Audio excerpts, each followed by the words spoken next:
Let me know when you're ready, Ryan. Ready whenever you are. Okay, I think I'll start, everybody. Morning, everyone. My name is Bill Edgar. I'm the president of the Central Valley Flood Protection Board. And on behalf of the board, I'd like to welcome and thank everyone for logging on this morning. Today's meeting is going to be conducted, as you know, remotely using the WebEx platform. The teleconference meeting constitutes the board's regular public business meeting for the month of December 2020. We very much appreciate your taking the time out of your busy schedules to be with us here this morning.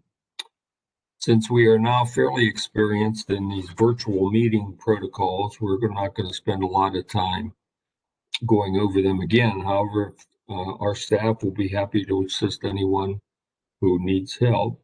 Please contact Ryan Jones, Leslie Gallagher, or a member of the staff by text, email, or by phone. If you need assistance, they would be happy to assist you. In addition, I might point out that there's an extensive list of instructions on page 2 of the agenda, if that would be helpful for you. Regarding the meeting process itself, I think that the way we've run the meetings before is generally satisfactory, and therefore we'll proceed today as we have before. As before, Ryan Jones, our board clerk, will be moderating these proceedings. From a technical point of view, he, as well as Leslie, Michael Wright, and other staff members, will be fielding questions or comments addressed to the presenters, either from text or emails that they receive in their from you itself, or you can go through the chat function on the platform if that's more comfortable for you. Second, following each presentation, I will ask questions or comments from the board members. After the board is finished, we will then unmute the public speakers, and Leslie and the staff will identify those who have been requested to speak, and I'll call on those speakers on a first-come, first-served basis. After we've completed the public testimony, we'll bring the matter back to the board for more comments and questions and final action, if that is an action item of the board. You should be aware that these meetings are being recorded and they're housed on our website, just as our streaming video and other virtual meetings have been. We'll probably be taking a break about every hour or so for 15 minutes to give our reporter as well as the staff a break and to catch up. Ryan will place a sign on the screen to indicate that the board is on short break and the estimated time that we will return. Members, we have a very light agenda today, so although there are some interesting items, I don't anticipate this meeting taking very long. We do not have a closed session today, and I would assume we would be completed with this meeting around noon, if not before. Regarding the items themselves, under item 1 on the agenda, Leslie has a new staff introduction.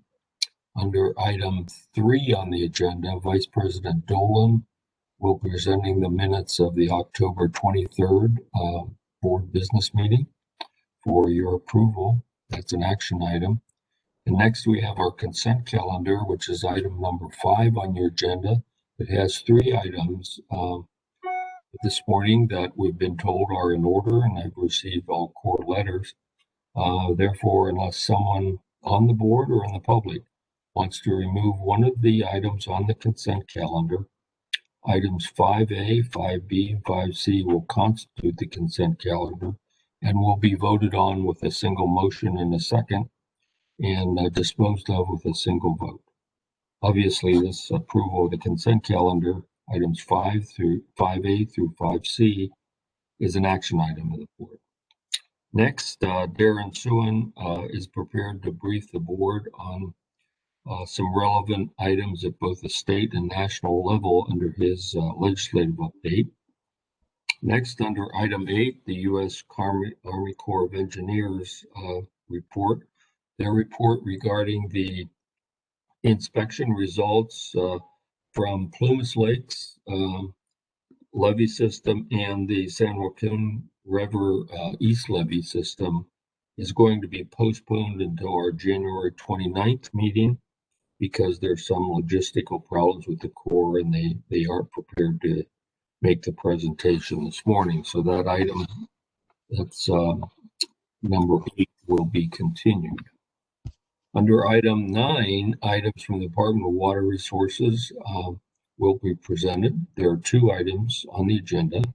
Item 8A, Steve Rothert, the Chief of the Division of Multi-Benefit, will give his monthly report, and then under item 9B, Mary Jimenez will give the division's monthly report regarding the update for the 2022 update for the Central Valley Flood Protection Plan. Under item 10, the board items will be presented, and we only have 1 item today, which is the Sacramento River Basin West Sacramento project, Yolo Bypass East levee project in West Sacramento. Our staff, the project's office staff from West Sacramento, and the Corps of Engineers will be presenting this report.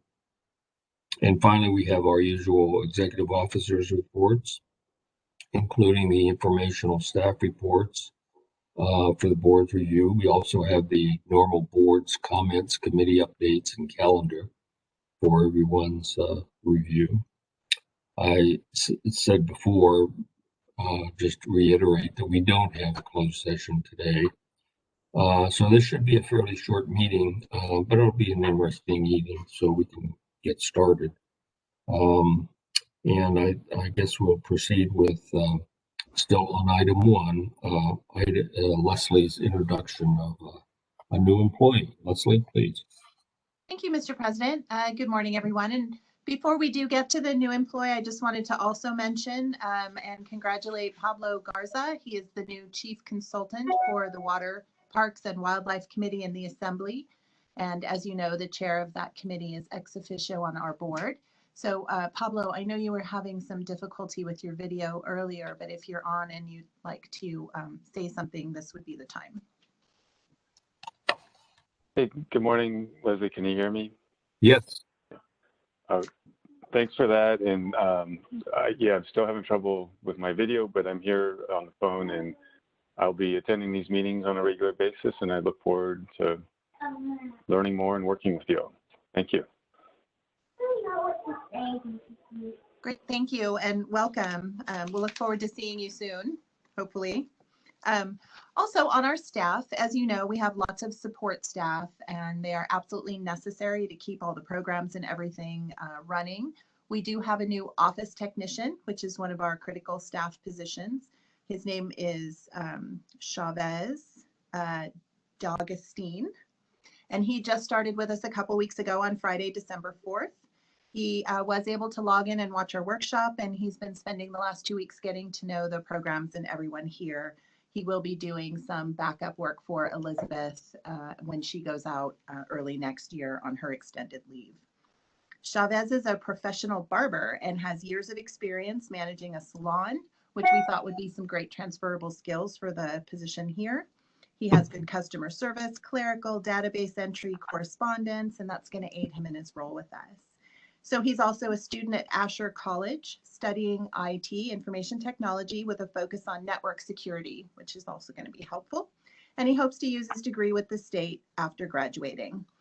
He's also an Olympic weightlifter, loves visiting Monterey, and enjoys playing video games. So he should fit in very well here. So welcome, Chavez. Thank and you those so are my much. announcements. Thank you so much. I just wanted to say thank you for inviting me to be of service to the Central Valley Flood Protection Board. Everyone here is so friendly and easy to work with. And I'm just really excited and I feel really lucky to be a part of this team. Thank you, Chavez. Those were all my announcements, Mr. President. Okay, thank you, Leslie. Members, we're on item 2 on our agenda of the roll call to make sure that we have a quorum, which we do, but to make sure for the record that we have a quorum, Ryan, would you please call the roll? Yes. Board Member Griego. Here. Board Member Johnson. Here. Board Member Ramirez. Here. Board Member Valines. Here. Board Member Countryman. Present. Vice President Dolan. I'm here. And President Edgar. I'm here. Thank you, Ryan. Members, we have a full board today. Thank you for that. We appreciate that. Members, we're on item 3. Vice President Jane Dolan, under item 3, is presenting the minutes of the October 23rd regular board meeting to the board for your approval this morning. Approval of the minutes of that meeting will be obviously an action item for the board this morning. Ms. Dolan, the floor is yours. Good morning, Mr. President. I'm doing this as my duty as secretary, which is always interesting to read our transcript. I will do my best to speak in complete sentences now that I've read it. I believe these minutes are in order. I'm going to pause as I do to make sure I can hear from any of you if you've seen an error or a clarification that needs to be done.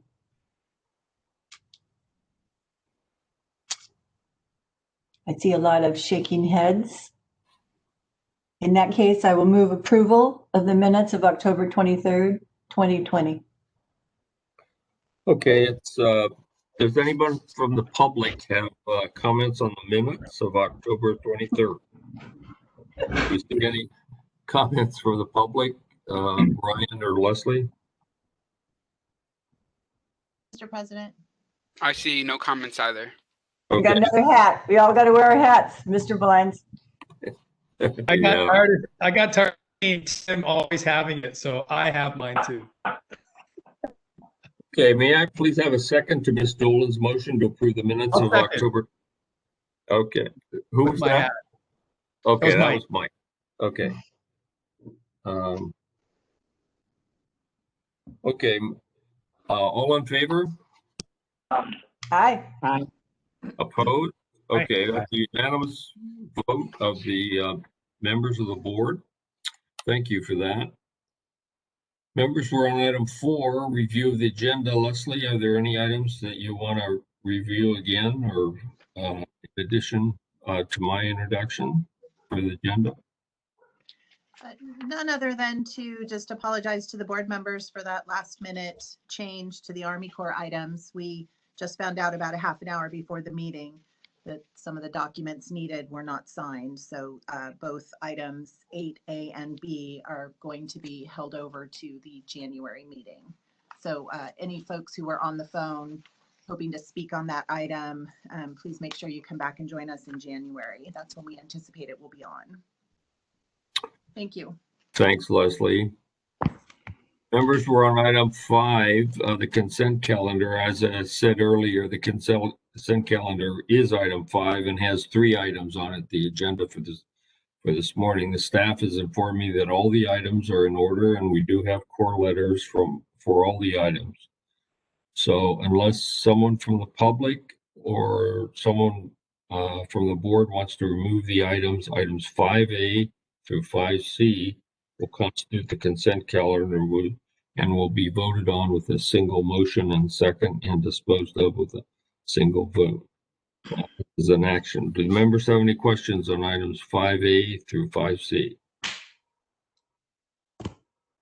Hearing none, are there any questions from the public?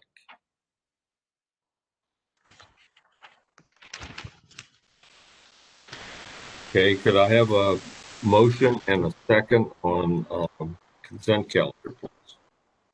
This is Jane. I will move approval of the consent calendar. I'll second it. Thank you, Mary Jane. Okay, it's moved by Jane Dolan and seconded by Mary Jane Griego that the minutes of the October 23rd board meeting be approved. All in favor, say aye. Aye. Aye. All opposed? Okay, that's a unanimous vote for the board on the minutes of October 23rd. Members, we're on item 6, public comments not on the agenda. Public comments not on the agenda. Is there anyone in the public that has comments or wants to address the board? Please text, email, or call. You will be recognized and you will be able to address the board. Ryan, do we see anybody? I don't see anyone now, but I guess now's a good time to remind people that if you're calling in from the phone, *3 will allow yourself to raise your hand so we can see that you have a request to speak, and *6 can mute and unmute yourself. But no comments from the public, it looks like. Okay, thank you, Ryan. Seeing no comments on item 6, we'll move to item 7, legislative update, and Darren Suen will give us a little update on this item. Darren? Thank you, President Egger. Good morning. Good morning, Vice President Dolan, members of the board, Darren Suen, board staff. Happy holidays to you all. I hope everyone is staying safe and healthy during these times. I'm also going to take a quick moment to also welcome Pablo Garza, the Chief Consultant of the Assembly Water Parks and Wildlife Committee. We look forward to working with him in his new role. I'll be brief. As we're ending the 116th Congress, we're also beginning the next legislative cycle in our capital. Next slide, please, Ryan. So those of you, I'm sure, are aware right now Congress is battling the passing a budget to keep the federal government open. They had a continuing resolution that would last until 11:59 p.m. tonight. They've had some hangups in negotiating the COVID relief package, so they're still working on it as of this morning. They expect that they may be going into the weekend, so they may need to do another continuing resolution that will carry through the weekend, or perhaps even allowing things to lap for a short period of time as they finish negotiations. Why that's important is because our WRDA, Water Resources Development Act 2020, needs to be attached to the vehicle, an appropriations vehicle, to get adopted. And so we're anxiously awaiting this. We expect that it will be attached to the omnibus package if they're able to reach agreement for this. A couple of highlights in the Water Resources Development Act 2020. They have a modernization of the principles, requirements, and guidelines is what the Army Corps of Engineers uses to plan its feasibility studies. We in California, especially the Sacramento region, have been focused on this as a way to maximize benefits when we look to plan start new water resources development planning feasibility studies. So this is promising to see that. Similarly, thanks to Congressman Matsui and Congressman Garamendi and others, that we got a comprehensive study for the Yolo bypass to be inserted in this year's WRDA. That also directs Congress to take a look at and study to find ways to maximize benefits in that region. As many of you are aware, the Lower San Joaquin feasibility study, the first phase was approved, but we have a second phase dealing with the Mossdale Basin. This new direction in WRDA directs the Army Corps to align schedules with the second phase of the study. And so that is also included in there.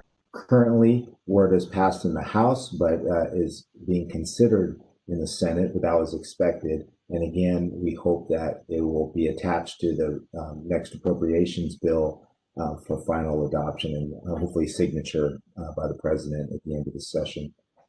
Next slide, please, Ryan. Thank you. So on the state side, bills are getting introduced right now, starting December 7th. They have until February 19th to get introduced in either House or either the Assembly or the Senate. Currently, Senate Bill 45, which is a restart from before, a $5.5 billion general obligation bond consideration. We have Senator Portantino, but also Senators Allen, Hurtado, and Stern were co-authors on this as well. And as the name suggests, it's for wildfire prevention, safe drinking water, drought preparation, and of course, germane to us, flood protection. So we'll keep an eye out for that. You may recall last go around, there were 3 bills, 2 in the Assembly that didn't make it to the Assembly floor. But this one, as of right now, there's 1 in the Senate. Also wanted to mention a critical infrastructure bill, which also known as was AB 1958 in the last session, dealing with destruction of our levees. We are investigating different paths forward. We have a meeting with agency later today, and we have spoken at least with in the Senate chief consultant, and look forward to speaking with Mr. Garza about this bill as well. From all it takes, the Assemblymember Cooper is looking forward to reintroducing this bill, but of course we just want to be mindful and strategic on what's the best path forward on that. Also, Senator Pan's bill SB 946 in the last session, that was a parallel bill dealing with the Yola Bypass Cash Sweep Partnership multi-benefit program. You heard me talk about it in the WRDA. This was going to be a state parallel companion bill that would also identify that partnership. My understanding, speaking with SAFCA, Rick Johnson of SAFCA, they do intend to reintroduce that bill this session as well. And next slide, please. I think that's it for my update. If there's any questions. Any questions from the board at this point?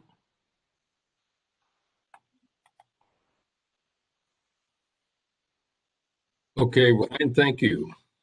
All right, thanks. Members, as both Leslie and I indicated, the item 8 will be continued until our January 29th meeting. For those who are interested in dealing with this item, which is the inspection, the Corps' inspection results from the Plumas Lakes Basin levee system and the San Joaquin River East levee system. That will be handled in January, and we hope if you were wanting to talk on those items that you come back in January for those items. Okay, we'll proceed to item 9, which is the Department of Water Resources items.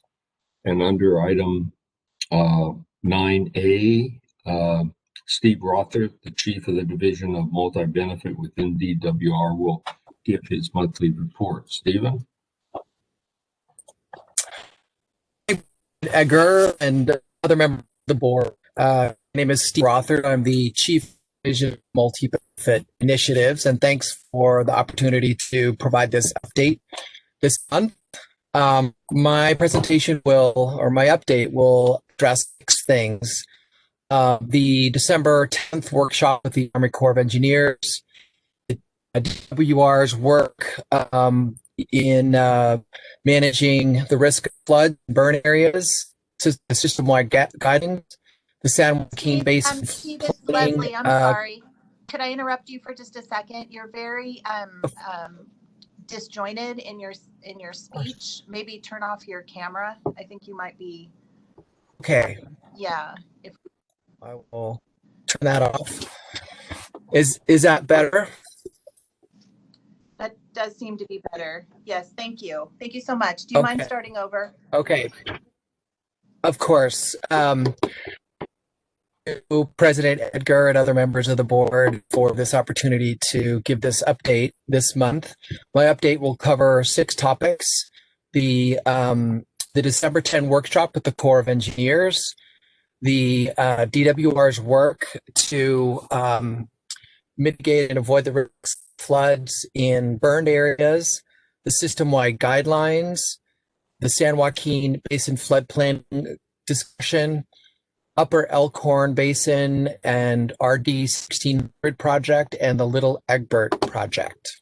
So jumping into the workshop with the Corps, we held a workshop with the Corps of Engineers on the 10th, which included a number of members from the Flood Board, including President Egbert, Vice President Dolan, Executive Director Gallagher, others, representatives of both the Sacramento District and the Pacific Division, including the Colonel. It was a productive meeting that covered topics with a focus on the connection between the California Water Resilience portfolio and our flood-focused work, the Central Valley Flood Protection Plan and the status and direction of this update, with a lot of focus on the YOLO bypass and cash slew region, our efforts there, and the YOLO bypass cash slew programmatic for late process that is first in the nation that we're going through right now.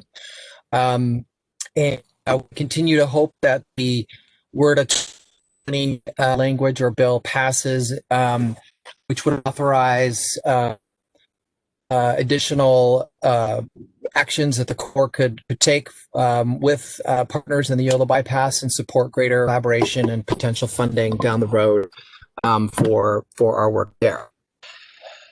So the work after the fires that DWR has been doing. Of course, we all know that we experienced the worst fires in our history. In the last few meetings, Jeremy has provided some. Jeremy Arick, for the Division of Flood Management, has provided some updates on the actions that DWR has been taking with Cal OES to mitigate for fire watershed impacts of flooding. And just to give you a brief update on the numerous things that we've been doing, DWR deployed numerous staff on all of the fires that you see there, and the totals of those fires included 20 DWR staff that managed 13 Cal conservation and distributed 180,000 feet of straw bottles and did a number of other on the ground in those fires. Next, in the Solano County LNU complex fire, this work is still going. DWR provided coordinator and staff there, working with OES team. Napa County glass fire, we had 3 staff there that worked with California Conservation Corps folks and constructed a muscle wall, 500 bags of sandbags, and quite a lot of other materials deployed there to protect the watersheds from flood impacts after the burns. And as we mentioned last month, these deployments made the fall levee inspection 2 weeks and will likely delay the completion and delivery of annual inspection report to the board by approximately the same time. Our hope is still to complete the annual report by the end of January. And we will let you know if the schedule changes.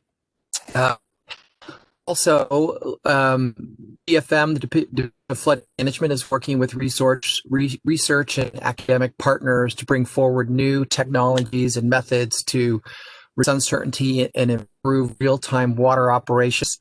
And have submitted to Cal OES an application to request emergency funding to collect updated LIDAR and air photography data in the Creek Fire burn area above Lake Milverton and Pine Flat Reservoir. Just lost my screen. To continue, let's see. Apologies. Go to the next slide. This flood risk reduction programmatic program guidelines. These are lines that provide a mechanism to invest state into system-wide multi-flood projects that further the goal of implementing the Valley Flood Protection And the guidelines allow for direct investments in projects and also competitive solicitations. And those guidelines, I believe, were just uploaded to DWR website just yesterday. And so they've been completed and they're now active, and you can learn more about them on the DWR website. Next slide, please. So on December 11th, we convened a really productive and interesting meeting to discuss the San Joaquin basin-wide flood management topic that has come up in this meeting a number of times. President Egbert has often referred to this as an important need. It's also in response, in part, to the water resiliency portfolio action number 25.4 that calls for updating the San Joaquin portion of the flood plan with a specific focus of climate change. So a number of folks from the Flood Board and DWR and the 3 regional RFMP groups participated in the meeting, and we focused on to integrate flood management issues with the sector at play in the San Joaquin Basin, how to link the 3 regions within the San Joaquin planning area, the importance of going forward in partnership with the key stakeholders in the basin, and also the need to have this planning action real for action as opposed to developing a plan that will sit on a shelf and not facilitate getting progress done on the ground. And also importance of trying to capture a dams to delta scope, given that everything is so integrally connected. So DWR and Flood Board staff are reviewing the conversation and the outcomes of that meeting, and we will be getting back to participants in that meeting with proposed next steps soon, and forward to more productive and really fruitful conversation. Next. Alcorn and E16C were sort of the upper part of the Yolo Pass region. So at the board, 1600 voted to initiate a study into potential projects that might modify the operations and facilities of the district consistent with the goals of the Central Valley Flood Protection Plan. And those options could include a levee setback similar to the project, the Lower Elkhorn Basin levee setback project goals, or leaving the levees in place and developing a would allow for inundation of the district on some basis, every 5 or with storms above a magnitude of 5-year return interval, and whatever information and ideas that are developed over coming weeks and months will integrate into the programmatic 408 that's being conducted, that is looking at all the potential projects in the Yolo bypass. And then eventually, if the WRDA language and provisions go through that would authorize the Corps to conduct a comprehensive study in the Yolo Basin region, this project or alternatives for it would be included in that study as well. And so DWR and other parties are discussing with RD 1600 the next steps for moving this project forward. Next, please. Finally, the Little Egbert Tract, the landowners in the Little Egbert Tract and the neighboring Powell Tract formed a JPA in October to manage this project going forward. And that JPA board has met twice, or including a meeting that is happening today. So now JPA and DWR are talking with other parties about how to move this project forward, looking at mitigation needs and opportunities to partner with various agencies and other stakeholders in the region. And the JPA received a grant of, I believe, $2.5 million from the Prop 68 volunteer program, the research agency, I believe in October. The JPA will use that grant, hopefully beginning in the first quarter of next year, to initiate this study that will likely be more of an implementation plan, trying to figure out how to move it forward in the most expeditious and effective way. So that is it for my update, unless there are questions for me. Are there questions from the board, please, at this point? I have a question, Bill. Yeah, Joe. The San Joaquin meeting that was discussed, what was the board present at that? Yes. Yes, and I apologize. I didn't mention that. President Egbert was there. Board member Ramirez was there. Executive Director Leslie Gallagher was there, and Ruth Darling was also there. Okay. So, all right, thank you. I have thank you, Steve and Joe. Just elaborating on this issue with that Joe raised. Steve, I think the result of that discussion was that well, I think that there are two options here that were discussed. One is a planning effort for the San Joaquin, another master plan, and versus a strategy to lead with the flood plan and implement projects reaching out to other water sectors like Sigma and the water plan and others to try to deal with common elements and create multi-benefit projects. Those two approaches were discussed, and Mr. Ramirez made a compelling argument that basically the flood system in the San Joaquin is broken, and we need to develop an implementation strategy rather than another plan.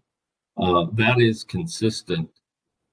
Mr. Ramirez's suggestion or argument is consistent with what we've been doing in other parts of trying to implement the 2017 update, which is in our case focusing on operation and maintenance of the levee system itself, and doing a lot of work to try to improve the acceptability and capability of the levee system.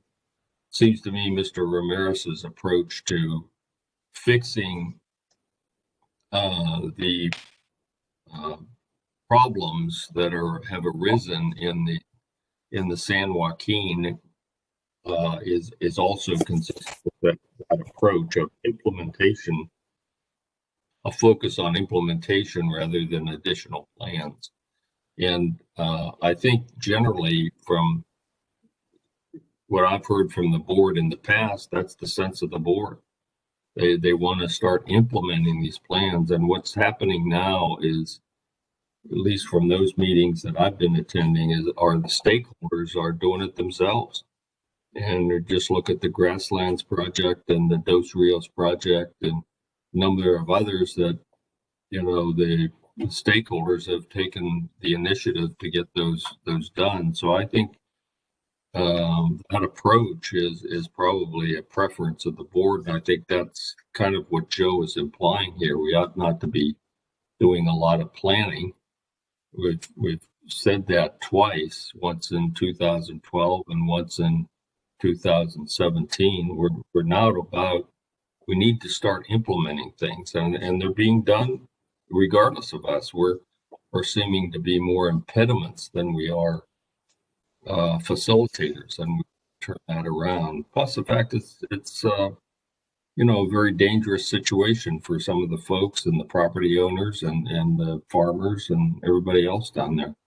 It's a low income area, and we ought to pay attention to it. So that was my take from those meetings. So I hope the department in looking at the update of the plan is not going to be presenting a strategy to do a separate another plan down there. And I think Mr. Ramirez has made that point very clear, and I happen to agree with that.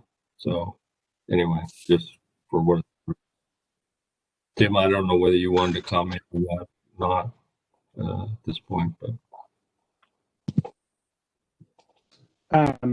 Just because you went into a little more detail, I would just add, I think everybody that was part of that discussion left feeling the same way, if not at least similar. And I think what we're trying to do is to take the examples that the regional plans have put forward and that they've worked on and build on that. And rather than have people try to scramble with 18 different fund sources to make one project happen that takes 10 years, you know, try to provide a clearer path for those kinds of things to happen that are really flood centric. And I left the discussion feeling like the folks that were part of that, the regional folks, upper, mid, and lower, were all marching in the same direction. So I'm really excited to see what Steve and Mary and folks put together. And I know that we're going to help them do that, and that Ruth probably will be, you know, one of those people on point for us. So I think we're on the same page. I would confirm, but I think I was really happy with the discussion, and I was really grateful that Steve and his folks organized it. Yeah, that was a good discussion. So, Okay. Yeah. Did the discussion address the different needs between the rural and urban areas down there? In other words, the rural areas, the issue of climate change really is not so significant. But for the urban areas, it's very significant. And I'm just wondering if that was discussed at all, or Well, it was obviously discussed, but I'm not sure the department has developed a position on that. Steve, do you have any response to Joe's question? Sure. I think the conversation did address, and the department does recognize the different challenges and needs and interests of the rural areas and the urban areas, and recognize that climate change is a significant threat to the whole system. As Board Member Ramirez said, and you reiterated, President Edgar, the system is broken, and we won't be able to build levees big enough to overcome or to handle the projected 80+% increase in peak floods flows as a result of climate change. So it was definitely part of the conversation, and we are very much in line with, I think, what you're getting at. And I would also say that regarding the urgency of action, I think the department very much recognizes and agrees that the system is already undersized and is only facing greater risk and threats from floods in the future with climate change. And so there's an absolute imperative to get working on implementing projects as quickly as possible. And so we are in agreement with that and want to do what we can to advance projects as quickly as possible. Of course, we all know that the proposition been funding much of the work are nearly depleted, and we will need an infusion of resources, probably from a variety of sources, to kickstart a greater effort to put projects in the ground to better protect the San Joaquin and manage the current and coming threats. And I think just in response, President Edgar, to one of the comments you made regarding the multi-benefit aspect of this, I mean, I think a number of the folks brought this up, and I think a lot of people would acknowledge and agree that there are many opportunities to implement multi-benefit projects that will both be the most effective flood control or flood management action that also provides benefits in other ways for habitat or groundwater recharge or other values that we're all interested in. So, I think that's helpful, Steve. I think also Mike Mearsraw pointed out that if we lead with flood and expand it to begin to include the kinds of other watershed-driven issues that the department's interested in, such as flood-mar that Michael's doing and some floodplain management that he's doing, as long as we proceed, although it's led with flood and consideration of these other broader issues as we go along, I don't think we're going to get out of sync with these other areas, and that's a key too. But I think our job at the state is not so much to focus on these projects that the regional planning efforts are doing. We're going to have to be in a position of trying to take these projects as they are implemented and stitch them together into what will ultimately be our plan. And we'll have to look at the gaps in there and decide what needs to be done, but essentially provide this overall perspective as we march along implementing these individual projects that are necessary to avoid a high water event in the San Joaquin, which could be very serious from just a flood public safety point of view. So I thought I agree with Tim. It was a good meeting. Good perspectives from everybody, and actually a willingness to a lot of energy and a lot of willingness to jump in and start getting these things implemented. Recognition that, as Joe said, that Stockton has some very serious problems right now, and they've got to deal with it. And at the same time, they've got to comply with all these restrictions put on urban levee systems that we all know happens, and we've been dealing with those in the Sacramento Valley. So I thought it was a great meeting myself. But anyway, thank you for that feedback, Steve. We want to be, suffice to say, we want to be partners as we move along, because we have this bias for implementation of the 17 plan, not so much more plans. And I think the secretary is on the same wavelength with us in that regard from his comments to the board. Anyway, thank you. Joe, could I ask one other question? Yeah, sure, Joe. On Egbert Tract, what is the sense of that project? Or we're talking about removing levees, or what is the essence of that project?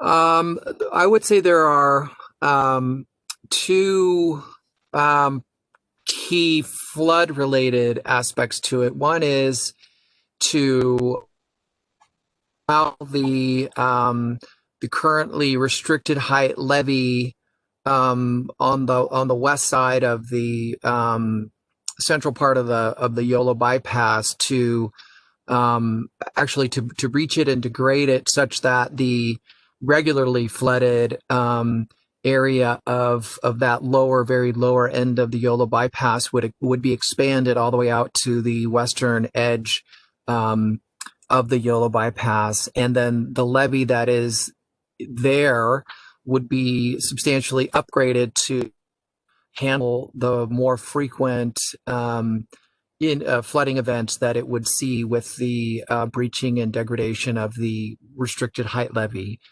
So those are the two key flood-related matters. And then, of course, in opening up that area to regular inundation, it creates great opportunities to create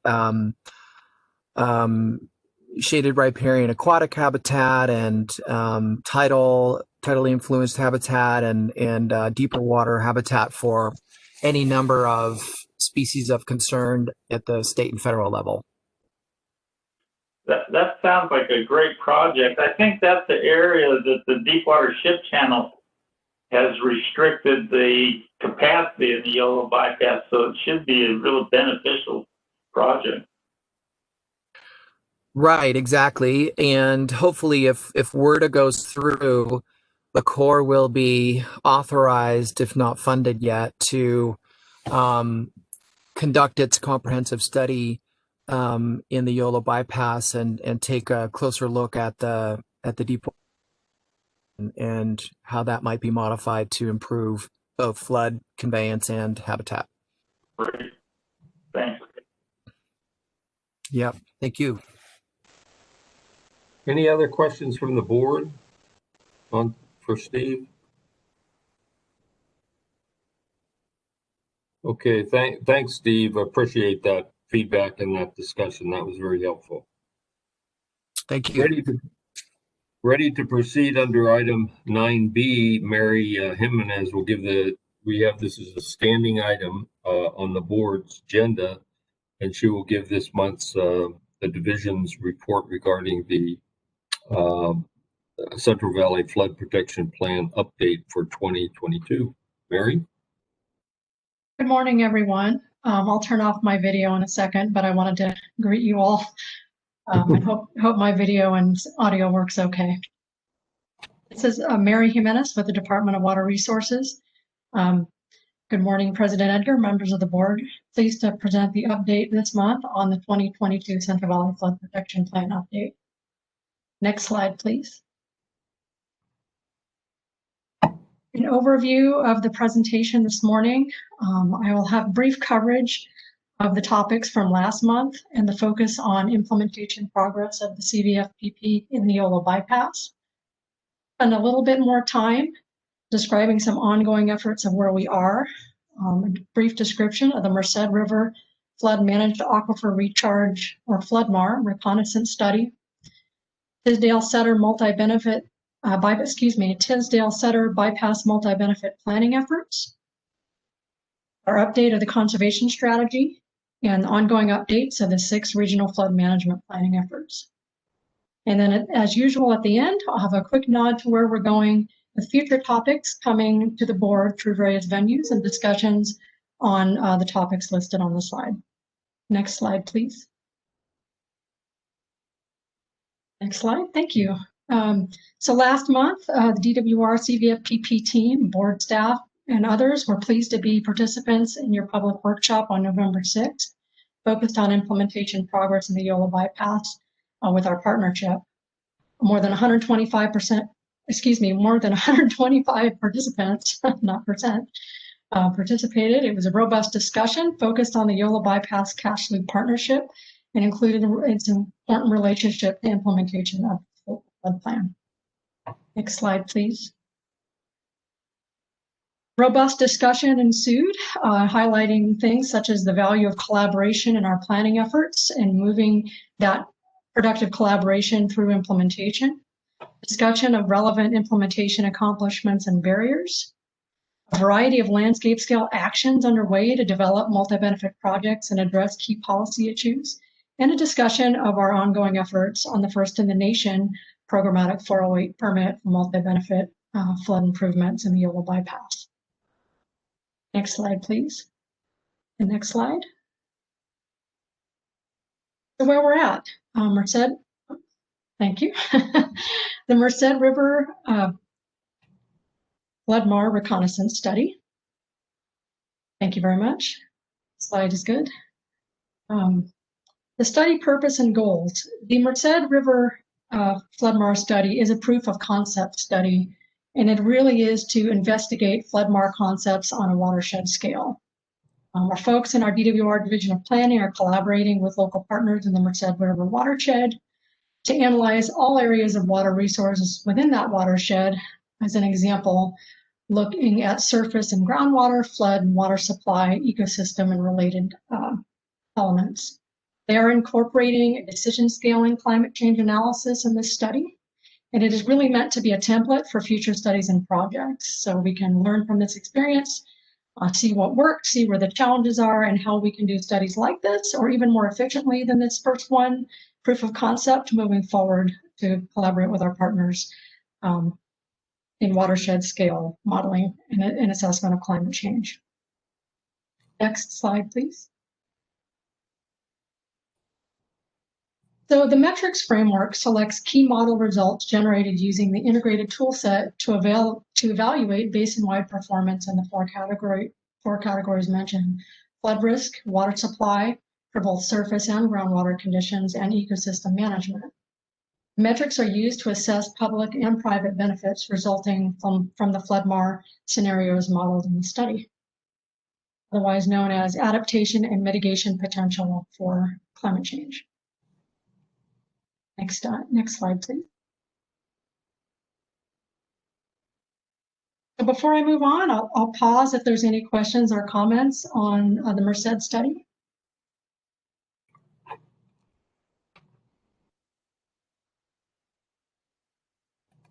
Okay, thank you very much. I'll move. Thank you. Yes, President Edgar? No, I was just saying, please proceed. It doesn't look like there's any questions. Thank you. Okay. I'll move along then to the next topic that's been ongoing. It is Tisdale and Sutter Bypass multi-benefit planning. Next slide, please. Thank you. The 2017 Central Flood Protection Plan update had a variety of recommendations related to work in and around the Sutter and Tisdale bypasses. In summary, they're shown here on the slide. We recommended a future study of the Feather River and Sutter bypass area for multi-benefits, recommended upgrade and modification of Calusa and Tisdale weirs, continued investments in rural agricultural levees, such as those through a levee repair program, and continuing to fund the regional flood management planning efforts as resources allow. Next slide, please. The progress since 2017. Consistent with the recommendations, work has progressed through multiple efforts in the Sutter and Tisdale bypass area. DWR's Flood Maintenance Office released a draft environmental impact report for the Tisdale Weir Rehabilitation and Fish Passage Project just last month, and has also completed a sediment removal project in the Tisdale bypass. There are also multiple ongoing maintenance, data gathering, and science programs underway in this area. And lastly, DWR is pleased to have provided funding to the RFMPs for this round, including funds specifically to develop a Tisdale-Sutter flood multi-benefit management plan through the Mid and Upper Sacramento River Regional Flood Management Planning Group. Reclamation District 1500 is leading the plan on behalf of this region. Next slide, please.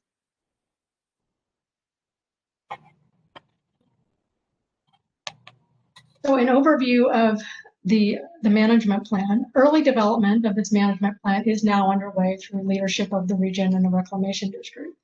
The planning effort will develop and evaluate an array of potential improvements and management actions for the bypass related to flood function, agricultural sustainability, and habitat enhancement. Next slide, please. So I'll pause here before moving on if there's any questions or comments on the Sutter and Tisdale bypass planning.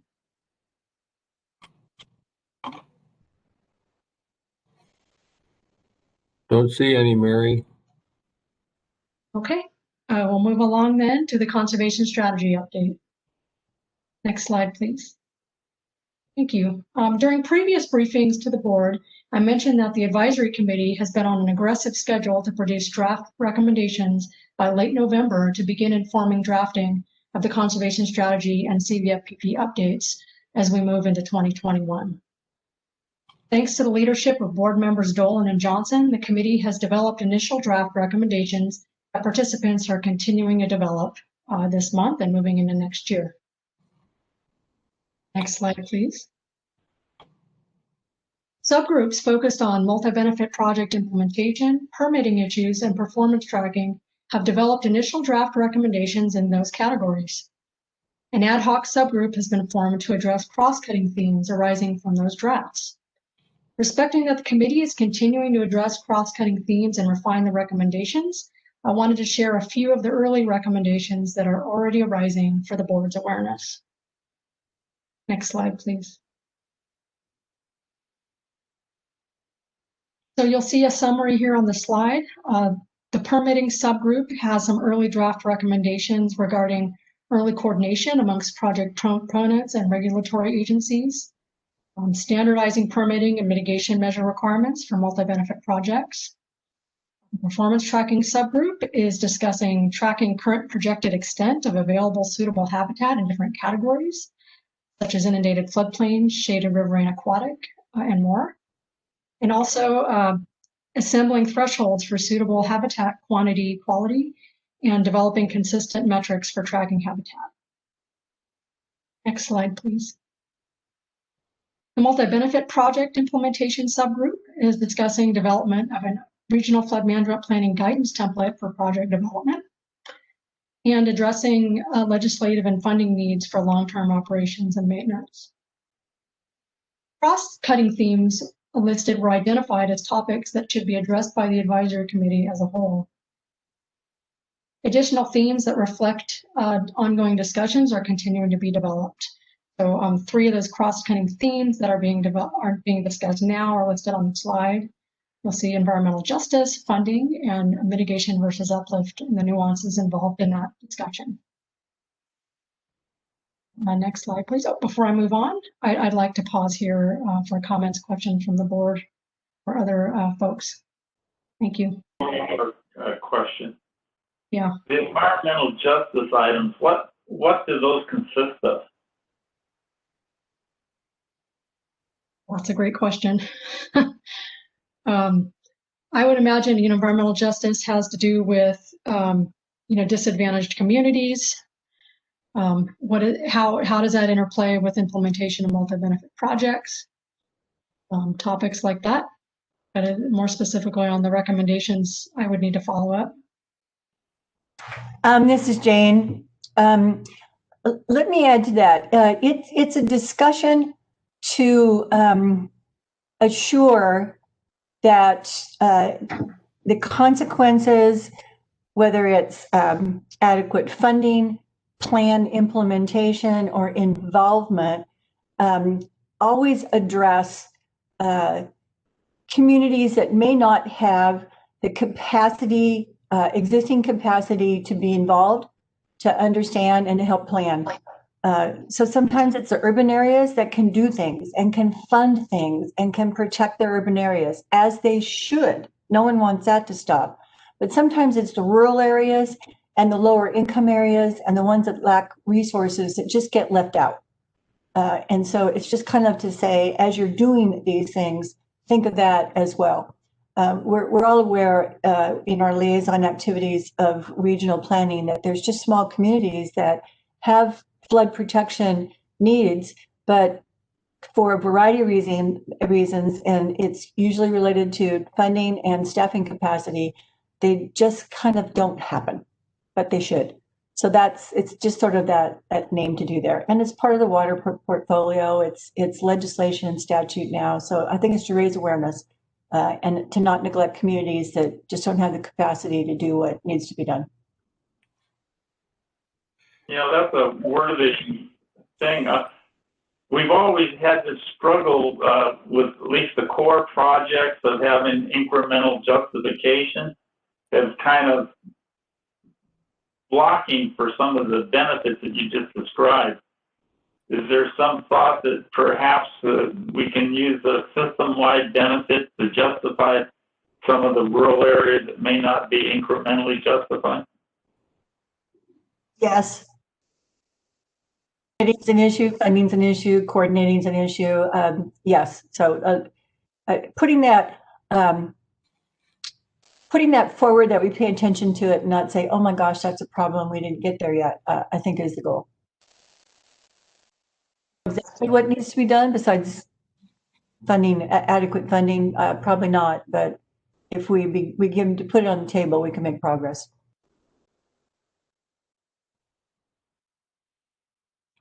I think the the efforts by the board in the past to fund regional planning, fund the necessary studies to do a LOI and SWIFT through DWR funding, and these kinds of efforts indicate that the board's sensitive to and willing to jump in on some of these issues, and it should be a continuing effort. There's no question about that. Those are good examples, Bill. What's that? I said that I think those are good examples. I was just trying to get a feel. Yeah, that's examples of some of the items. That I appreciate that. Thank you. Yeah, those are just a few examples, but you'll remember the emphasis the board placed on the regional flood management planning, and actually through Michael Savagian's efforts, the funding of the LOIs and the SWIFTs, and it needs to continue, no question about it. Thanks, Mary. Any other questions from the board? Please continue. Thank you very much. I'll move on to the next segment on regional flood management planning and the update of what's happening on that front. Next slide, please. As a reminder, regional participation in the 2022 update, there are no formal regional plan updates this go around. DWR is continuing to meet monthly with all the regions to work on their various deliverables that are feeding into the flood plan update, and along aggressive schedule to meet internal working draft milestones, with the expectation that iterations are going to continue to happen into 2021. Next slide, please. So looking back on the past couple of months, a lot of work has been underway, and work is continuing to stay on track despite the aggressive schedule. All regions have now completed substantive updates to their project portfolios, which is a major milestone that we're excited to talk about today. And additional details will be added by the regions over the coming months as outreach with stakeholders and project proponents continues. Next slide, please. So looking into early next year, the regional flood management planning groups will be submitting white papers on their regional priorities as key input into the plan. Updates to the OMRR&R, operations maintenance, rehabilitation and replacement, were discussed in both November and December meetings with all of the regions, feeding critical funding information into Chapter 4. Next slide, please. Looking ahead on the timeline into January and February of next year, we will also begin discussing regional perspectives on the 2017 policy recommendations and the status of those, and review the updated regional portfolios as those are developed. That is kind of the initial focus of January and February. Next slide, please. Before I go on to where we're going, I'd like to pause again for any comments or questions on the RFMP. Mary,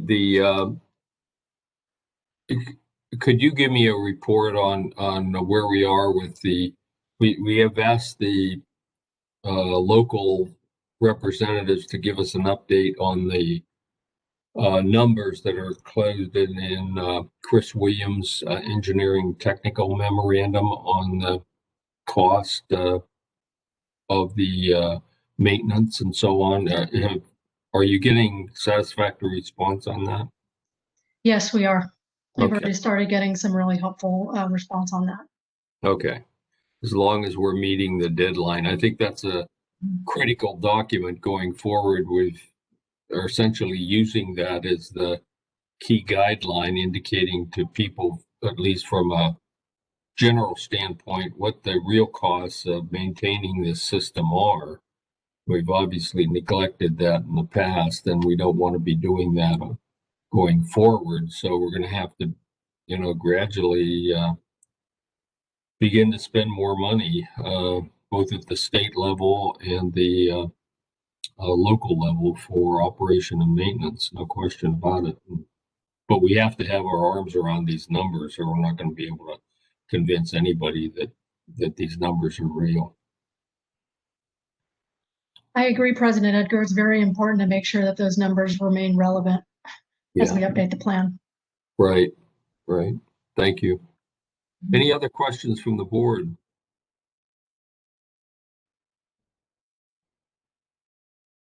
Okay, Mary, thank you. Sure. So next slide, please. Just one slide with a look ahead to where we're going. Thank you. So continued engagement on our future flood plan topics in January and the early part of next year. We're going to have discussions on multi-benefit recharge projects, floodcast informed reservoir operations, floodcast coordinated operations, a topic we're looking at bringing to the coordinating committee.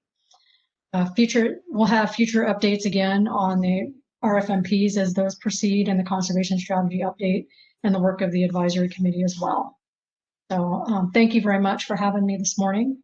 Please to pause again if there's any other questions or comments. Mary, just one other, given the recent meetings we've had and the major decisions moving forward we're going to have to make on the San Joaquin strategy, should that be just going back one more slide, Ryan, if you could? In addition to those topics, should we have another topic for the San Joaquin strategy or something? Yeah, we could certainly add that as a topic, President Edgar. I'd like to consider it along with the feedback we're getting from the RFMPs on their priorities. I'm actually hoping that some of the things we're discussing will be articulated in some of the white papers coming to us. So that would be wonderful. Okay.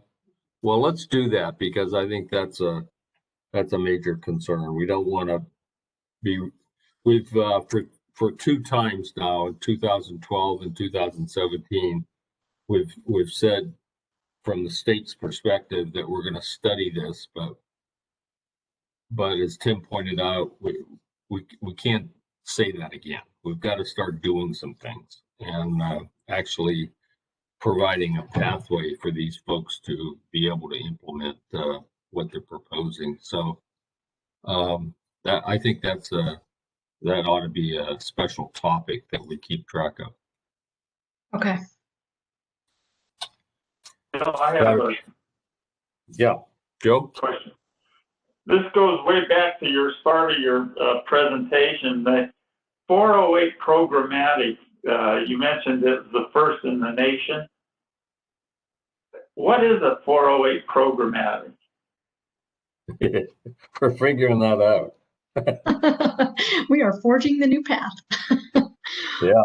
It is literally, as Ruth Darling would say, a line item in their 408 guidance that we are working forward, doing our best to interpret the requirements with the Corps, with the expectation that the programmatic permit to cover an array of projects in a phased manner will help expedite or facilitate the future project approvals and reviews that are going to be needed. So would it be like a system-wide 408 analysis that included like a whole bunch of things? I'm just trying to understand, because usually like a 408 is centered on a specific project, and right. So I'm just wondering how we're dealing with that.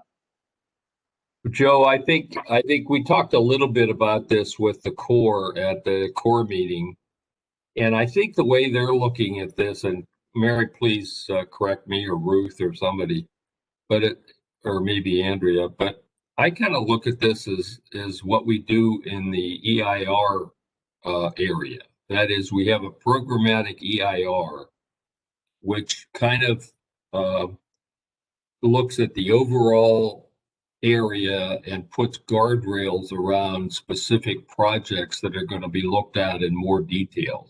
So you're not looking at such a broad area that it's meaningless, that you're putting in the programmatic a specific boundaries that you're looking at. You're looking at a maximum kind of areas where the Corps can approve, and essentially doing some of the things from a very broad perspective, and putting guardrails around what you're looking at, and then specifically look at projects, and then doing the more detailed 408 that we look at, similar to the environmental reviews that we go through. That's kind of the way I'm looking at it. Okay. Yeah, and whether, then the question is, how is that going to save any time? And that's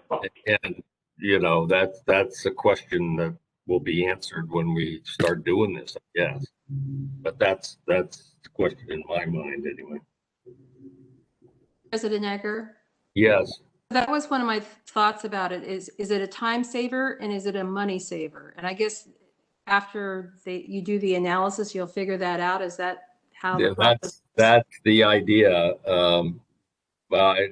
I can't see adding another layer like this. Well, similar to a programmatic EIR versus a project-specific EIR. Right. You're not saving any time or money here. I mean, you're just putting another layer in the system, and it seems to me that's more money and more time. But anyway, that's what they're thinking. That's the idea here, I think. I believe. Mary, is that? President Edgar, this is Ruth Darling with the Flood Board. If you don't mind, can I chime in? No, please, Ruth. You bail me out here. No problem. So the idea is that a lot of these projects that are being proposed, there's a suite of around 25 that if they came in as individual projects and requested a 408 permission, they wouldn't be approved because of their impact on the hydrology or the Sacramento River Flood Control Project. So if you look at them, the ecosystem uplift projects and the flood management projects together, and establish a hydraulic baseline and an ecosystem baseline to which these suite of projects can be measured against to determine their cumulative impacts, then you have a way for when that's the programmatic approach, is to look at the cumulative effect of all of these projects on the system. So when they come in as individual 408s, they're weighed against that baseline, and then they can be approved. So in terms of a time saver, yes, we have to do the programmatic portion first, but when the individual projects go in, they will go in faster. They will get approved. I mean, there's still regulatory timelines, right? And days in which regulatory agencies have to review projects, but they will have a better and quicker opportunity to actually get a 408 permission. Well, that's great, because I think the cumulative impact is addressing the cumulative impact aspect of the plan. Right. And yes. That's needed. So I think that's worthwhile. Yes. And so in the long term, we're looking at a time saver and a money saver. But no, there's this upfront cost, right? As President Edgar mentioned, to do the programmatic 408, the environmental documentation and everything that goes along with that, like the permitting from regulatory agencies, potential, the strategies that how we get there to get, whether we get into biological opinions or incidental take permits, but in the long term, it becomes a more efficient process. Sure. President Egbert. So Ruth, with that being said, there's like this cooperation with the Army Corps of Engineers about this process that you're going through and how, they're in they're with you on this idea.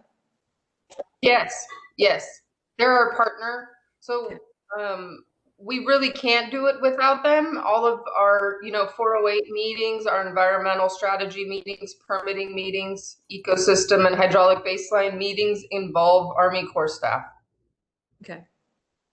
And actually, they've been, Mary Jane, just so you know, that on this particular project, the Corps has been very active, and Felix from the Corps has been very helpful in trying to move this along. And they see this, they've been participating in the partnership for a while now, and they see this as an opportunity to maybe get through some of these smaller projects, to get through the morass that they're facing right now.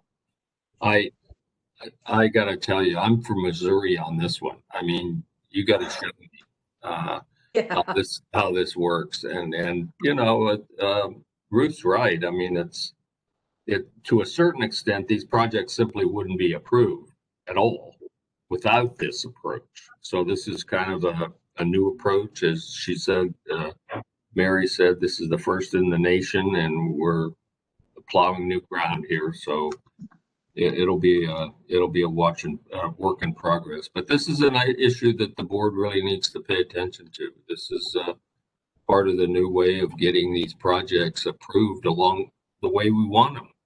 Not that each project stands on its own, but the remedial action will happen as the plan itself is implemented over time, and it's going to take 30 years to get these implemented. But that's the way you've got to look at it, and this is the way the Corps thinks that maybe we can look at it that way. So I'm glad to hear that. I'm glad to hear that, because the 408 process was really a time element for us, in Three Rivers, is trying to get it done. And it was just, a process that was just a wait and see. And so if this shortens down the time, that's excellent. I'm glad to hear it.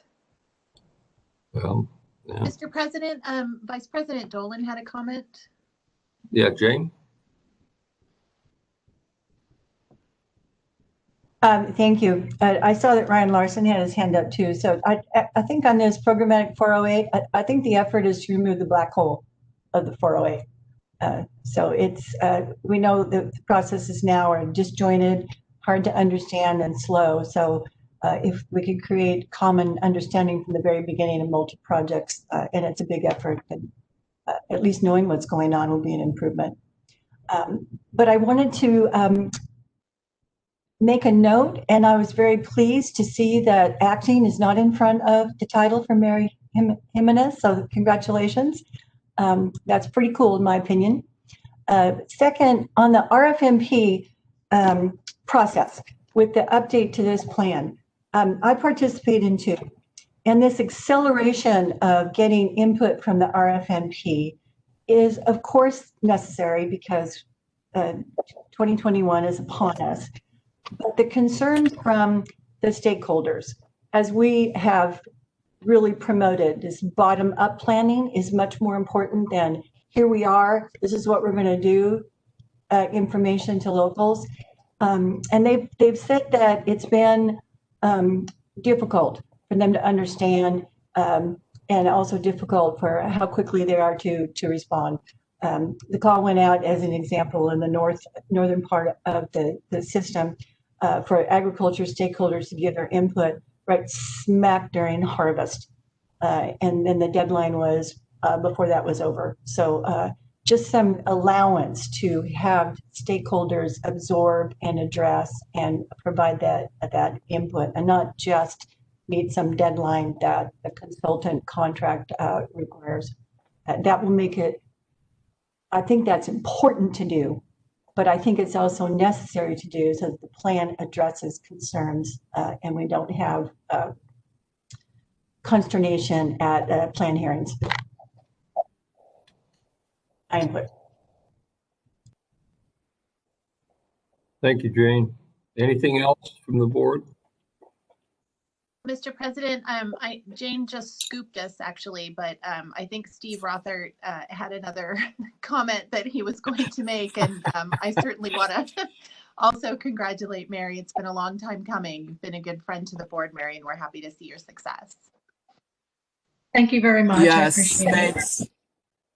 Yeah, thank you, Leslie. I just wanted to acknowledge that Mary has, as of yesterday, become the chief of the Systemwide Multi-Benefit Initiatives branch within the division. And we're just so fortunate that after acting in that position for over a year, she wasn't scared off and was interested in taking it on as a formal position. So we're just thrilled to share the news that she'll be with us for forever, I hope. Thanks. Well, congratulations, Mary. Well deserved. We're happy for you. Thank you so much. Okay, we have one substantive item left on the agenda. You want to take a break or just plow on? What's the pleasure of the board? Jane, you want to take a break? Okay. Take a 5-minute break. Yeah, let's just take a 5-minute break. 5-minute break. Thank you, Mr. President.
Thank you, Bill.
Okay, members, we're back in session.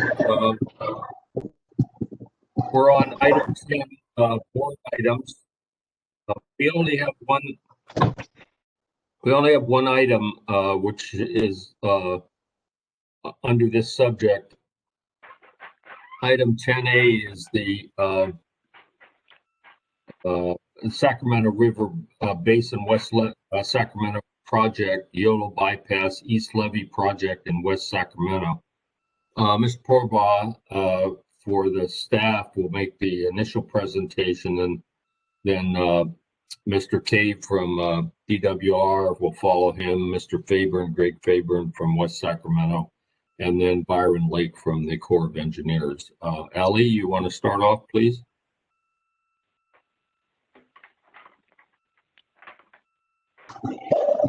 Yes, good morning, President Edgar, members of the board. This is Ali Porbaugh, staff of the board. Last year, the board approved the design agreement for the Sacramento River Basin West Sacramento project, Yolo Bypass East Levee project. Today, we are here to provide an overview of the project in anticipation of the project partner agreement and also the local project partnership agreement to be presented to the board for consideration sometime early next year. Today, Mr. Van Cave, the project manager with DWR's Flood Project Office, will brief the board. In addition, representatives from West Sacramento Area Flood Control Agency and the U.S. Army Corps of Engineers are available to answer any questions you may have. Now, I would like to invite Vance to start the presentation. Thank you, Ali. Good morning, President Egbert, members of the board. My name is Vance Cave. I'm the project manager for the West Sacramento project. I'm also going to turn off my video as I get into the presentation to maintain the audio portion for you guys. Today, I'm going to be giving an informational briefing on the project and the upcoming partnership agreement and local partnership agreement. As mentioned, also here today is Greg Faven from West Sacramento and Brian Lake from the Army Corps. Next slide, please.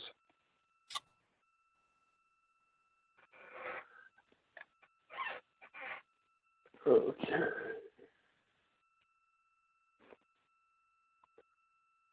Here's an outline of the topics that I'll be covering in today's presentation.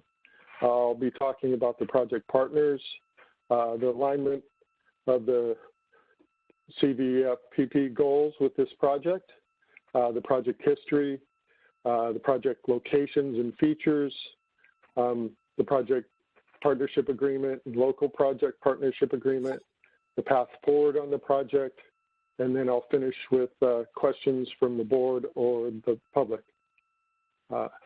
Next slide, please. As shown on the slide, the federal partner on the project is the Army Corps of Engineers.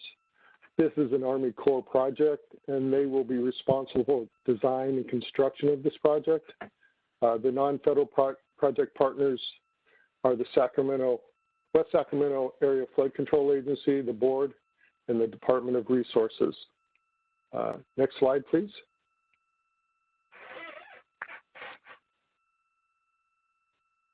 Before we jump into the details of the agreement, I want to explain how this project ties into the Central Valley Flood Protection Plan. The Central Valley Flood Protection Plan discusses both state system-wide investment approach and management actions. The next 6 slides, I will go through the process starting on a broad scale and work down to a project level of how that's achieved.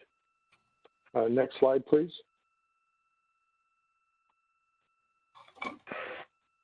Starting with the state system-wide investment approach, the CVFPB proposed state system-wide investment approach for sustainable integrated flood management in areas protected by the state plain flood control facilities.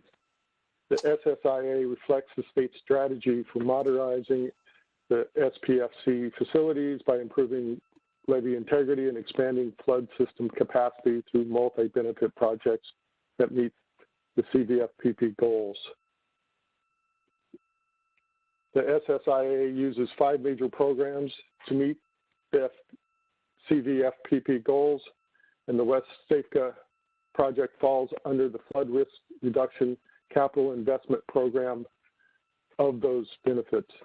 We will focus on this element going forward into the next slide. Next slide, please. The flood risk reduction projects is broken down into 4 components: urban, system-wide, small communities, and rural. This project falls into the urban category.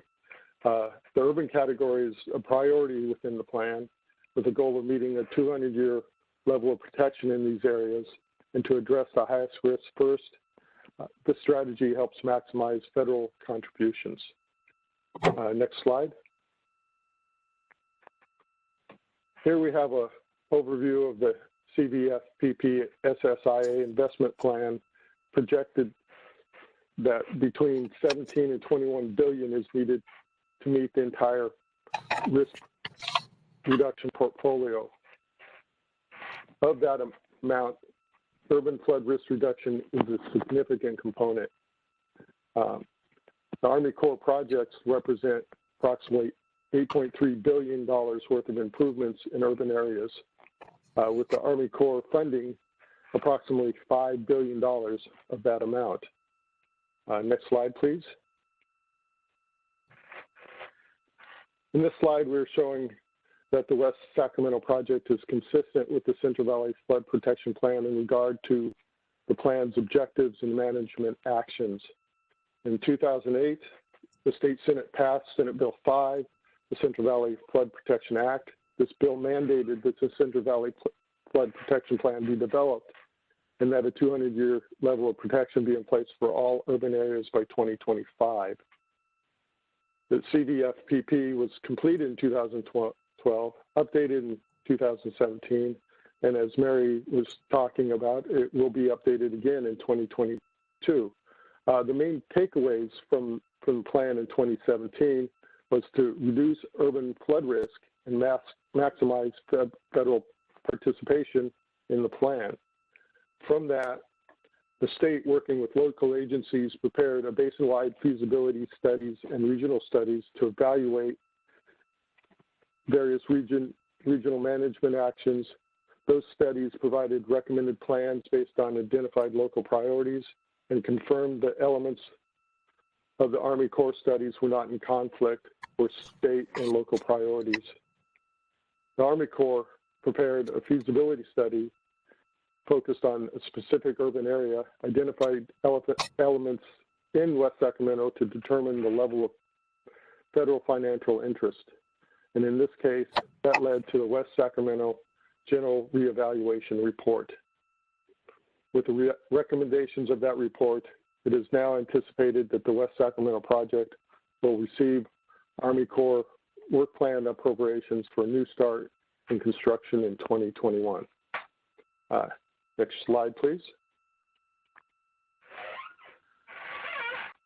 On to a bit of specific project history.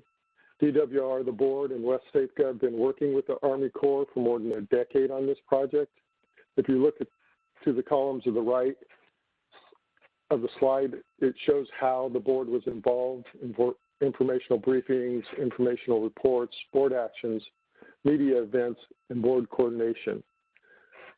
The key steps taken in the project started with the signing of the feasibility cost share agreement in 2009, followed by the congressional authorization of the project in 2016, where partners worked closely to align the priorities and identify a project that met each agency's goals and objectives. And since 2018, the projects have been working on pre-construction engineering and design that involved the board and through approval of the project design agreement and the local design agreement. Bringing us to the bottom of the slide, December of this year, we have this presentation, an informal briefing on that PPA and the LPPA, and an anticipated hope for New Start construction funding from the Army Corps. Next slide, please. This slide outlines the process of key steps that projects have to follow from inception to construction. It also shows the status of this project as compared to other current Army Corps flood risk reduction projects that the board is involved with. As shown in the previous slide, West SAC has been working on this project for 11 years to get to this point. As with all projects, it is the goal of the state to move from the initiation letter to the construction phase of the project. And as we can all see, this project is on the verge of a significant step. With the future approval of the PPA and the LPPA, it signals the beginning of construction phase for this project. Also of note is that the West Sacramento project is the last project that has a federally authorized project without a new start. As you can see at the bottom of the slide, all of the projects with the project authorization from the Army Corps have moved into the construction phase.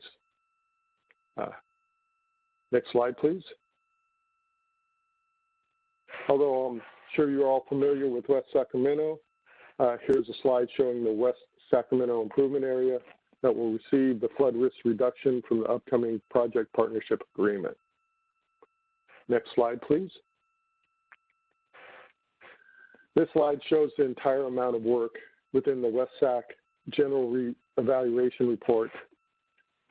In looking at the slide, the levees highlighted in green and blue and are areas for future improvements included within this project. The purple line shows the setback levee that was completed last year. The red circles show the areas of the first project element to be constructed, the yellow bypass east levee. That work will consist of bank protection, seepage and stability berms, and a seepage protection system. As you can see, West Sacramento, the GRR identifies the need for protection on all sides of the city. That is because the consequences of flooding in this area could be devastating. A major flood could result in floodwaters engulfing this urbanized area of 54,000 people, 18,000 structures, and $4.2 billion in assets with minimal warning or evacuation time. Next slide, please. Here we show the basics of the project partnership agreements. The PPA will be a three-party model agreement between the Corps, West Safeco, and the state.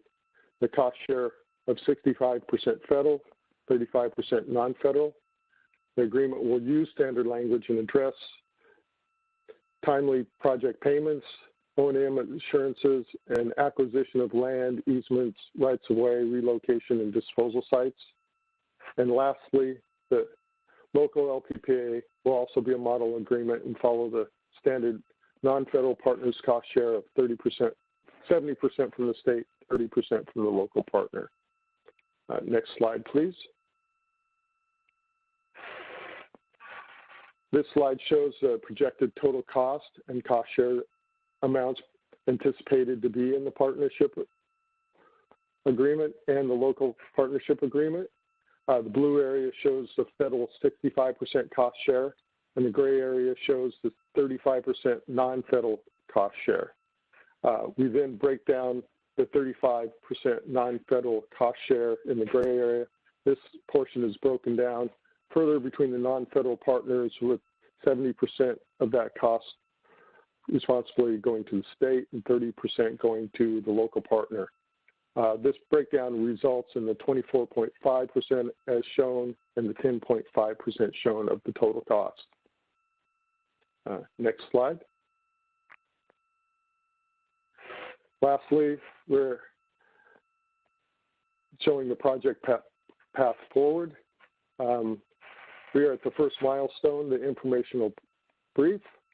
The next step would be a new start from the Army Corps through their work plan funding, which we expect in early 2021. The project will then make a recommendation to the board for approval of the PPA and LPPA.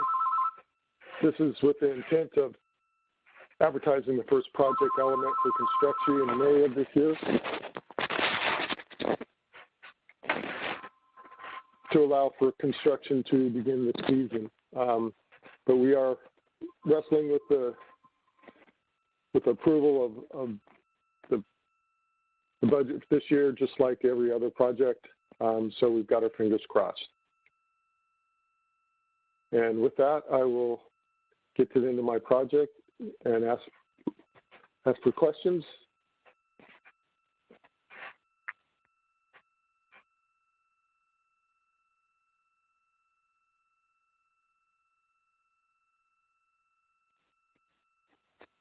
Members of the board have any questions? Bill, this, just a comment. This is the fastest Corps of Engineers project I can recall ever seeing. I think they usually take between 20 and 30 years to get through, like 11 years. This is amazing. Good work.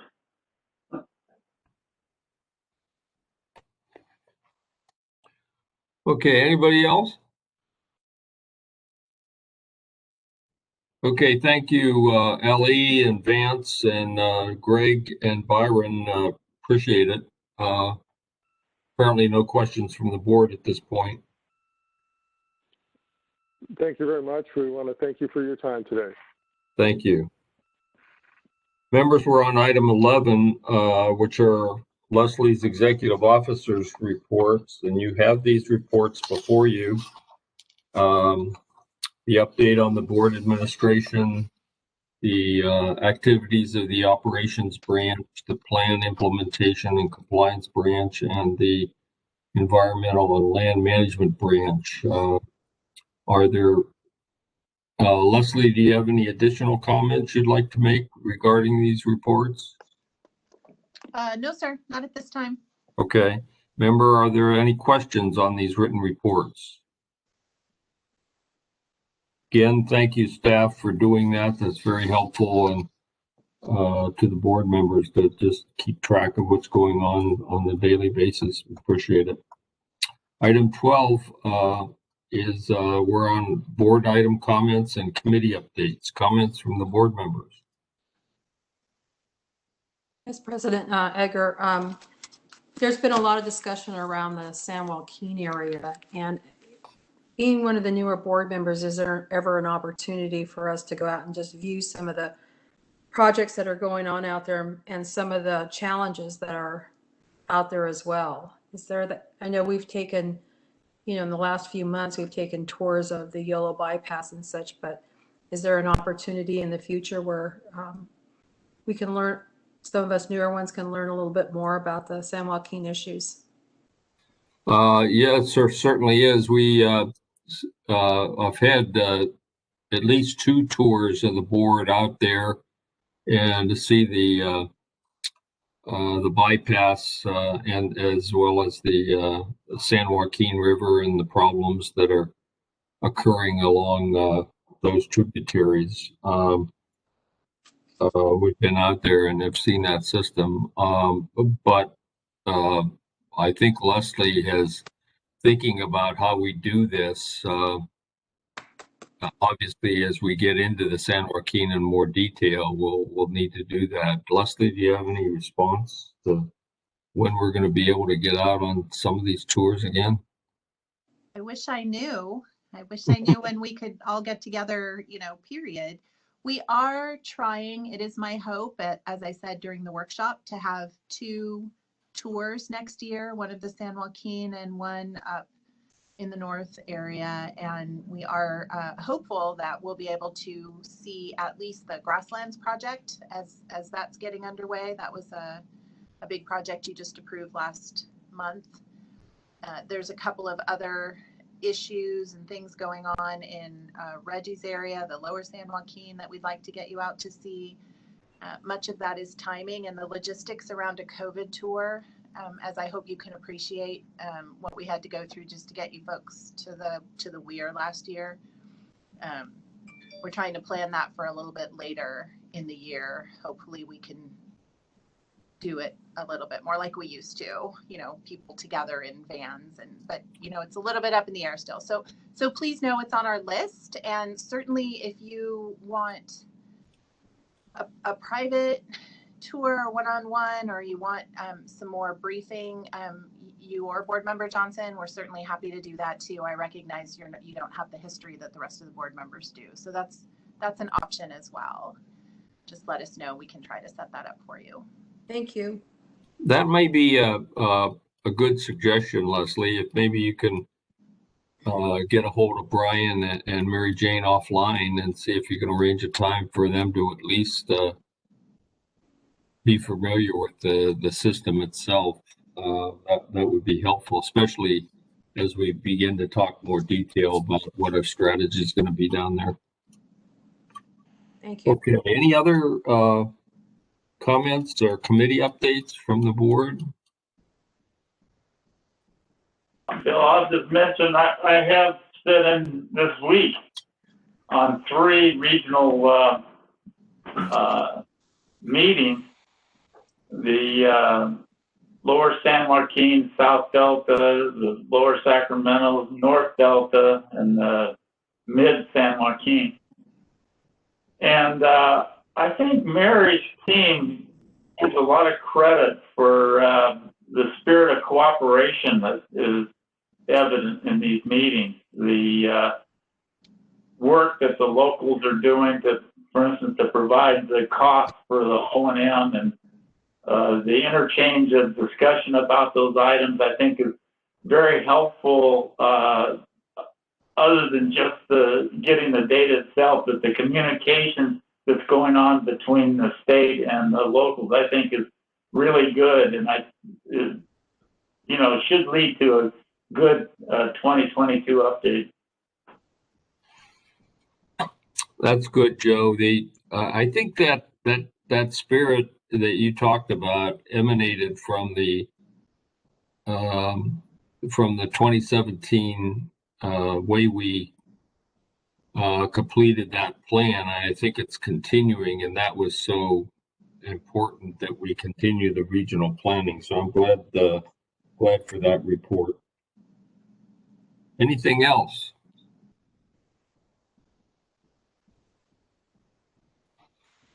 Okay, Leslie, on item 13, there's some, can you go over that and maybe make the corrections that we need to make? Yes, Mr. President, I believe Ryan, do you have the calendar handy, the 2021 calendar to share screen? Just a moment, please. So I believe we just scheduled, just for your FYI, the advisory committee meeting for early January. I saw that. Ruth, if you're on, maybe you could jump in and help me with the date. Hi, yes. So the advisory committee meeting has now been rescheduled to January 14th in the morning from 9 to noon.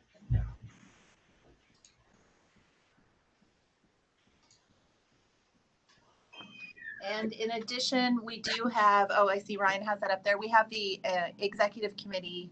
This is our planning executive committee meeting. So Board Member Johnson and the rest of the board members will be presenting that calendar that you had asked for with the potential topics sort of outlined for the year to the executive committee and then distributing it to the board after that. Okay. So that should be listed out as well, as you see in yellow. And then we'll be filling in the steering committee that you see there is for coordinating committee. That's the group of us that get together to discuss the topics for the coordinating committees, and those are run by Kim Floyd. So she sets those meetings, but they're reflected here on our calendar as well. And then I believe we have the coordinating committee already set up. It is going to be the week before our board meeting in January only, which is a little bit different than how it normally is, but just for your reference. Okay. Leslie, if you don't mind, I have an email here from Kim, and she's out of town right now, but in rescheduling the coordinating committee, she let the presenters know that it will be on January 27th. So she did move that. Okay. Yeah. Great. So she moved that to be in alignment with our meeting schedule. Right. Yeah. So it's usually, yes, the 4th Wednesday, but it'll be the 5th Wednesday in January. Great. So we'll get that updated on the calendar as well, Mr. President. Okay, that's great. Thank you. Any questions on the calendar, board members? I was a little worried about January because this was coming up. Ruth, what did you say the advisory schedule next meeting for the advisory committee meeting? Yes, it's on January 14th from 9 to noon. Okay, Ryan, you want to make that one change on the January for the advisory committee? I'll be sure to update that. Yeah, okay. All right, great. Any questions on the calendar from the board? Okay. Will this be sent to us? Yes, I can send it out today. Yes. We'll do the updating and we'll send out the new version. Okay, members, we're on item 14, which is our closed session. As I said before, we do not have a closed session today. And item 15 is our report for the closed session. And since we don't have a closed session, we don't have a closed session report. And then item 16 is without objection is our adjournment. Now, without objection, this meeting is adjourned for the month of December. Thank you, board members. Happy holidays, everyone. Happy holidays. Happy holidays. Thanks. Happy holidays. Thanks, everybody. Thanks, Tim. Happy holidays. Thanks for your help with the San Joaquin. For next year.